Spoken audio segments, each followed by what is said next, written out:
اعوذ باللہ من الشیطان الرجیم بسم اللہ الرحمن الرحیم اللہم صلی علی سیدنا و مولانا محمد و علی آلہ و اصحابہ و بارک وسلم وصلی علیہ۔ اللہ تعالیٰ کے کرم کے طفیل آج ہم دورہ قرآن مجید کا آغاز کرنے جا رہے ہیں۔ اللہ تعالیٰ سے دعا ہے کہ وہ اس کام میں ہمارا حامی و مددگار ہو اور اس کام کے مکمل کرنے میں ہمیں آسانی عطا فرمائے۔ قرآن مجید کی تلاوت سے پہلے اعوذ باللہ من الشیطان الرجیم پڑھنی ضروری ہے۔ اعوذ باللہ شریف پڑھنے میں حکمت یہ ہے کہ اعوذ باللہ شریف ایک قسم کی طلب اجازت ہے اور اس کی جو کیفیت ہے وہ دروازہ کھٹکھٹانے کی مانند ہے، کیونکہ شاہان زمان کی عادت ہوتی ہے کہ جب کوئی ان کے حضور حاضر ہونا چاہتا ہے تو اس کے لیے لازم ہوتا ہے کہ پہلے اجازت طلب کرے اور پھر بادشاہ کی بارگاہ میں حاضر ہو جائے۔ اسی طرح جو بھی انسان قرآن مجید کی تلاوت کا ارادہ کرتا ہے اور وہ چاہتا ہے کہ میں اپنے محبوب خدا کے ساتھ مناجات کا شرف حاصل کروں تو مناجات جیسی باریابی کے لیے اسے اپنی زبان کو پاک اور صاف کرنے کی ضرورت پیش آتی ہے، کیونکہ فضول کلام کرنے سے، کسی پر بہتان باندھنے سے اور دنیاوی گفتگو سے زبان نجس و ناپاک ہو جاتی ہے۔ اس لیے زبان کو اعوذ باللہ من الشیطان الرجیم سے پاک کر کے تلاوت کا آغاز کرنا چاہیے، کیونکہ اس سے ہماری زبان پاک ہو جاتی ہے۔ اسے تعوذ کہتے ہیں، یعنی اس میں استعاذہ ہے جس میں کسی ناپسندیدہ چیز سے بچنے کے لیے کسی چیز کی پناہ طلب کی جاتی ہے۔ شیطان کا لفظ شطن سے ماخوذ ہے اور اس کا مطلب ہے خیر سے دور ہونا۔ شیطان کو شیطان اس لیے کہتے ہیں کہ وہ اللہ کی رحمت سے دور ہو گیا ہے۔ ایک قول یہ ہے کہ شیطان شیط سے ماخوذ ہے، اس کا معنی ہے ہلاک ہونا۔ اسی وجہ سے شیطان کو شیطان کہا جاتا ہے کہ وہ اللہ تعالیٰ کے قہر و غضب میں ہلاک ہو گیا ہے۔ اس آیت کا شان نزول یہ ہے کہ سب سے پہلے جو چیز جبرائیل امین رسول اللہ صلی اللہ علیہ وآلہ وسلم کے پاس لائے وہ یہی تعوذ اور تسمیہ ہیں، اور اس کے بارے میں بہت سارے اقوال بھی آتے ہیں۔ ہمارے کریم آقا صلی اللہ علیہ وآلہ وسلم کی بہت ساری احادیث مبارکہ اس بات پر دلالت کرتی ہیں کہ تلاوت کلام مجید سے پہلے تعوذ کے ذریعے اللہ تعالیٰ سے پناہ طلب کرنی چاہیے۔ امام ابن ابی شیبہ روایت کرتے ہیں، حضرت جبیر بن مطعم رضی اللہ عنہ بیان کرتے ہیں کہ جب نبی کریم صلی اللہ علیہ وآلہ وسلم نماز شروع کیا کرتے تھے تو اس سے پہلے اللہ تعالیٰ کی پناہ تعوذ کے ذریعے طلب کرتے تھے۔ اور عطا نے کہا کہ اعوذ باللہ پڑھنا ہر قرات میں واجب ہے، خواہ وہ قرات نماز میں ہو یا غیر نماز میں، کیونکہ اللہ تعالیٰ فرماتا ہے کہ پس جب آپ قرآن پڑھنے لگیں تو شیطان مردود سے اللہ کی پناہ طلب کر لیا کریں۔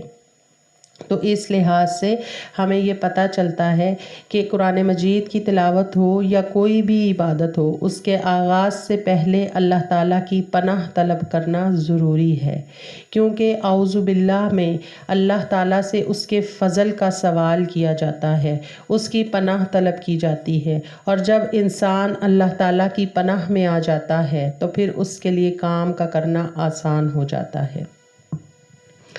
اسی طرح بسم اللہ الرحمن الرحیم کی بھی بہت فضیلت ہے۔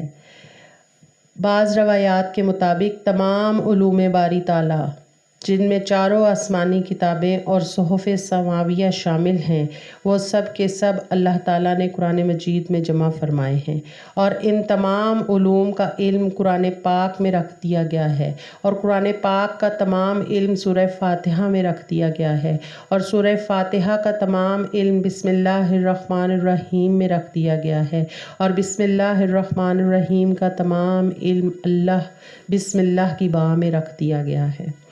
تو یہ دونوں آیاتیں ہمارے لیے بہت فضیلت کا باعث ہیں، کیونکہ ان کے ذریعے جس کام کا بھی آغاز کیا جائے اس کام میں اللہ تعالیٰ کی مدد اور اس کی رحمت شامل حال ہو جاتی ہے، اور انسان شیطان جیسے تمام لوگوں کے شر سے اللہ کی پناہ میں آ جاتا ہے۔ اس لیے ہمیں ان دونوں کا اہتمام کرنا ہر عبادت سے پہلے ضروری ہے۔ حضرت حسن رضی اللہ عنہ فرماتے ہیں کہ جس نے حقیقی طور پر اللہ کی پناہ مانگی، یعنی صحیح الفاظ کے ذریعے، تعوذ کے ذریعے اللہ سے اس کی پناہ طلب کی، تو اللہ تعالیٰ اس کے اور شیطان کے درمیان 300 پردے لٹکا دیتا ہے، اور ہر پردے کے درمیان زمین اور آسمان کے جتنی مسافت ہوتی ہے۔ کتنی خوبصورت بات ہے کہ اس کے ذریعے اللہ تعالیٰ اپنی مکمل حفاظت میں اپنے بندے کو لے لیتا ہے۔ اسی طرح حضرت ابن عباس رضی اللہ عنہما فرماتے ہیں کہ ایک دن نبی کریم صلی اللہ علیہ وآلہ وسلم مسجد سے باہر نکلے تو وہاں ابلیس ملعون یعنی شیطان کھڑا ہوا تھا۔ آپ صلی اللہ علیہ وآلہ وسلم نے فرمایا کہ اے کمبخت، کیا چیز تجھے مسجد کے قریب لائی ہے؟ تو اس نے کہا، یا رسول اللہ، مجھے اللہ تعالیٰ نے آپ کی خدمت میں حاضر ہونے کا حکم دیا ہے۔ آپ نے فرمایا، اللہ تعالیٰ نے تجھے میرے پاس کیوں بھیجا؟ تو شیطان کہنے لگا، تاکہ آپ مجھ سے اپنی مرضی کے مطابق کچھ پوچھ سکیں۔ حضرت ابن عباس فرماتے ہیں کہ پہلے آپ نے اس سے نماز کے متعلق پوچھا کہ اے ملعون، میری امت کو نماز باجماعت سے کیوں روکتا ہے؟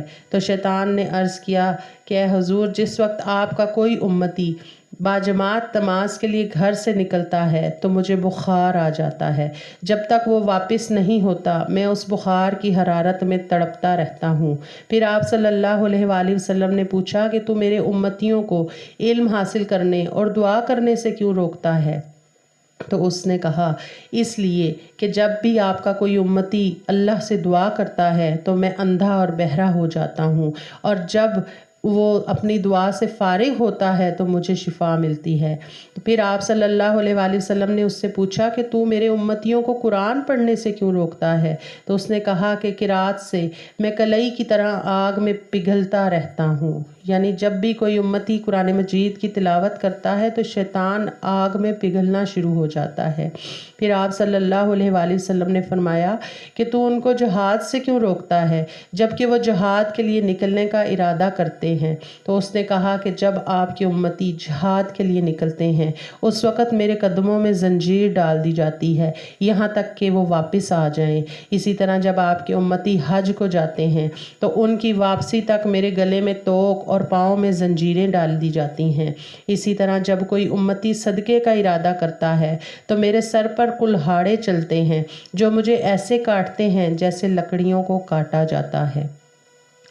اس روایت سے ہمیں یہ پتہ چلتا ہے کہ انسان کے نیک اعمال اسے کس قدر اللہ کے قریب کرتے ہیں، اور جتنا انسان اللہ کے قریب ہوتا ہے اتنا شیطان جو ہے وہ تکلیف اور مصیبت میں مبتلا ہوتا ہے۔ اسی لیے اللہ تعالیٰ کی پناہ طلب کرنا ضروری ہے۔ اسی طرح ایک اور حدیث مبارکہ ہے کہ ابلیس ملعون کے سامنے ہر روز دنیا پیش ہوتی ہے تو یہ کمبخت اعلان کرتا ہوا کہتا ہے کہ کوئی ہے جو مجھ سے وہ چیز خریدے جس میں اس کا نقصان اور پریشانی ہو، تو جتنے بھی دنیا دار لوگ ہوتے ہیں وہ یہ اعلان سن کر کہتے ہیں کہ اس کے خریدار ہم ہیں۔ شیطان انہیں سمجھاتا ہوا کہتا ہے کہ بھائیو، اتنی جلدی نہ کرو، ذرا سوچ لو، یہ تو بڑی نقصان والی تجارت ہے۔ تو دنیا دار لوگ کہتے ہیں کوئی بات نہیں، ہم اسے ضرور خریدیں گے۔ شیطان کہتا ہے کہ اس کی قیمت نہ درہم ہے نہ دولت ہے، بلکہ اس کی قیمت تو تمہارا نیک نصیب ہے جو تمہیں اللہ تعالیٰ جنت سے عطا فرمائے گا۔ تو میں تم سے تمہارا نصیب 4 چیزیں دے کر خریدتا ہوں، اللہ تعالیٰ کی لعنت دے کر، اس کا غضب دے کر، اس کا عذاب دے کر، اس کی دوستی سے انقطاع دے کر میں تم سے یہ تمہاری جنت خرید لوں گا، تمہارا نصیب، تمہارا بہترین نصیب خرید لوں گا۔ تو دنیا دار لوگ یہ سن کر بھی کہتے ہیں کہ ہمیں یہ سودا بسر و چشم قبول ہے۔ پھر شیطان کہتا ہے کہ میری خواہش ہے کہ تم مجھے کچھ قیمت اور بڑھا دو کیونکہ یہ بھی مجھے کم ہے۔ وہ اس طرح کہ اپنے دلوں پر ان اشیاء کا گھر بنا لو، یعنی اپنے دلوں میں ان چیزوں کی محبت پیدا کر لو اور پکا ارادہ کر لو کہ تم ہرگز دنیا کی محبت سے نہ ہٹو گے۔ تو دنیا دار کہتے ہیں کہ ہم تو پہلے ہی اس دنیا کا ارادہ کر چکے ہیں اور ہم یہ دنیا لینا چاہتے ہیں۔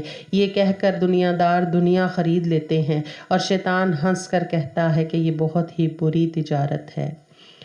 تو اس لیے اس ہوشیار انسان وہی ہیں جو اس دنیا کو نہیں خریدتے بلکہ آخرت کا سودا کرتے ہیں۔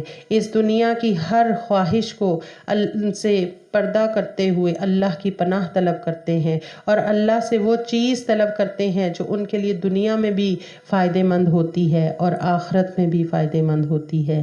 اسی طرح بسم اللہ الرحمن الرحیم کے ساتھ جب آپ کسی بھی عبادت کا یا کسی بھی کام کا آغاز کرتے ہیں تو اس میں آپ کے لیے اللہ کے نام کی برکت پیدا کر دی جاتی ہے اور شیطان کا شطن اس کام سے دور کر دیا جاتا ہے۔ جس طرح ہر کام کو شروع کرنے سے پہلے کچھ اہتمام کیا جاتا ہے، اسی طرح اگر انسان ہر کام کے شروع کرنے سے پہلے بسم اللہ الرحمن الرحیم پڑھ لے تو اسے پتہ چل جانا چاہیے کہ ہم ہر کام شروع کرنے سے پہلے تبرک لے رہے ہیں، یعنی برکت لے رہے ہیں، اور بسم اللہ الرحمن الرحیم برکت پہنچانے والی آیت ہے۔ یہ آیت کسی سورت کا حصہ نہیں لیکن یہ سورتوں کا فرق بتانے کے لیے نازل ہوئی ہے۔ آپ دیکھتے ہیں کہ ہر سورہ مبارکہ کا آغاز بسم اللہ الرحمن الرحیم سے ہو رہا ہے سوائے سورہ توبہ کے۔ تو ہمیں یہ پتہ چلا کہ بسم اللہ الرحمن الرحیم قرآن پاک کی کنجی ہے۔ یہ وہ پہلا کلمہ ہے جو حضرت آدم علیہ السلام پر نازل ہوا تھا۔